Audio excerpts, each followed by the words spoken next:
Do you ever feel like manifestation is just another thing on your to-do list that you don't have time for? Like your spiritual practice is something that you have to do? Honestly, you're not alone because I felt that way too. Something that's really changed my relationship with manifestation is blending it into my lifestyle so that no matter what I'm doing, I'm also manifesting. I call this manifestation as a lifestyle, and it's single handedly made the entire manifestation journey more enjoyable for me. And I've seen my desires show up with a lot more ease. Manifesting as a lifestyle has made manifestation go from feeling like a task to something I just naturally do because it's who I am. If you'd like to learn more about this, I've created a step by step guide for you. I'll link it in my show notes so you can check it out.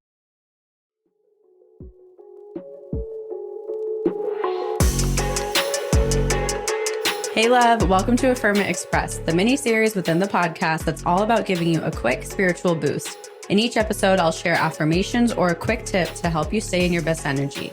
So let's get to the good stuff and affirm it together. Hello, and welcome back to another episode of Affirm It Express, our 5-minute episodes to kind of keep us going through the week. So today we're doing a reading for the month of July. And now that we're in July, we have officially crossed over the halfway point of 2024. If you didn't already listen to this week's full episode, I take you through like a guided journaling reflection exercise. And you might find it helpful if you just feel the need to reset your intentions, kind of take back control of the rest of the year if it feels like a big milestone or you just want an excuse to reset. So today we're doing a mini reading, and I thought because it's kind of more of a milestone month that I would go to one of my favorite decks, which is the Sacred Rebels Oracles by Alana Fairchild. And so I was kind of shuffling, and the question I asked was, what is a message that everyone listening to this podcast episode needs to hear? And I loved the card that popped out. The card that popped out is called Going Beyond Normal. So I'm going to read the message, and then if I have some time, I'll tell you my interpretation of it. But it's pretty straightforward in the best way.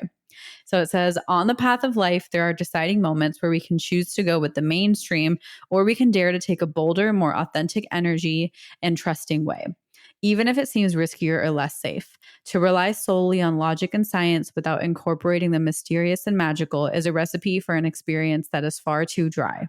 The sacred rebel within our hearts will always choose a juicier approach to life. You are currently approaching such a point. You could say that the choice is about balance. It's less about choosing to honor either art or science, gardening or architecture, and more about integrating all approaches so that you can enhance rather than hinder your life journey. Placing science or architecture above all kills off the rebellious heart. Steadfastly relying on logic, proof, and a complete set of plans to measure and dictate outcomes will suffocate the soul. Basing directions on limited factors with an imbalanced measure of success is unnecessarily limiting. This approach prevents us from living freely, spontaneously, and with trust so that we can rebel against the need for things to go strictly according to plan. Choose to value decisions based on passion and instinct and trust in life enough to embrace it as an adventure and let it unfold as it will.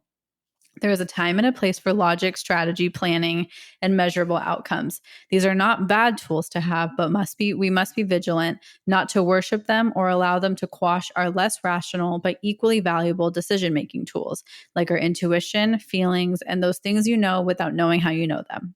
The flowing inspirational energy of your heart may have no conceivable basis or logic and still be uncannily accurate. To remain rebellious, we must not sacrifice the art of emotion, instinct, passion, intuition for the science of logic and strict planning. On the other hand, gardening and art do provide us with a plan, albeit more loosely held. This plan still requires us to set aside time to draw upon reliable methods and to prepare us with certain tools. However, there's also a healthy dose of organic flow, responsiveness, and trust in the creative process of bringing something to life. This leads to the cultivation of the most beautiful, abundant, and successful garden and the most vivid healing art. You are being asked to stay open to the intuitive approach in your life, your work, your creativity, as well as in your spiritual journey. The intuitive approach can be likened to a method of a gardener or an artist. There is a sense of what might work, where in a loose or even a detailed plan, But how the plan is carried will depend on and respond to the flow of its surroundings. There is no need to control the situation, but rather a desire to nurture an idea to fruition. You may have pressures around you from the world or from your own conditioned nature to do things according to the rules, to a deadline, or to the accepted mainstream view that you need a well thought out plan for success in a commercial venture. However, sometimes the best plan is to do what feels intuitively truthful in the moment and to trust that you are being led towards your own growth. Adopting this approach means you have to do far less planning and far more living. It is a pure and heart centered way to manifest your art, your life path, and your essence into practical expression in the world. It involves a willingness to be led by nature instead of trying to control the powerful force of life, which is a bit like trying to fit a proverbial ocean into a teacup. It is far more intelligent to allow the ocean to be the ocean and to learn to swim in it rather than trying to cram into a vessel that is much too small.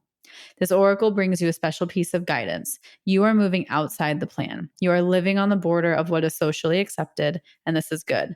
This is fringe dwelling freedom. Others might not see this about you straight away, as you seem pretty normal, but that secret eccentric streak is just waiting to show itself. And maybe you are on an out and proud fringe dweller, completely comfortable with this way of being. Either way, this oracle brings you the message that you now have a chance to live from the heart more deeply and expressively than ever before. It wants you to realize that this is a legitimate, empowered, and creative way to live that honors all of who you are. You can give up forcing or squashing yourself down into a limited set of so-called desirable qualities like intellect and control. If you're yet to relate to this consciously, this oracle brings you the further message that you are going to be breaking with tradition. Maybe not entirely, but at least in a way that's meaningful to you. This will require you to have courage in your conviction and faith in your heart's truth. This will help you and inspire others around you to step out of fear and live more freely and lovingly. You are not necessarily meant to abandon logic and intellect altogether.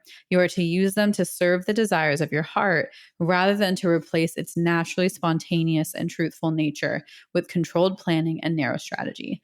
It's time to get a bit wild and let nature take its course. Okay, that was a very long reading.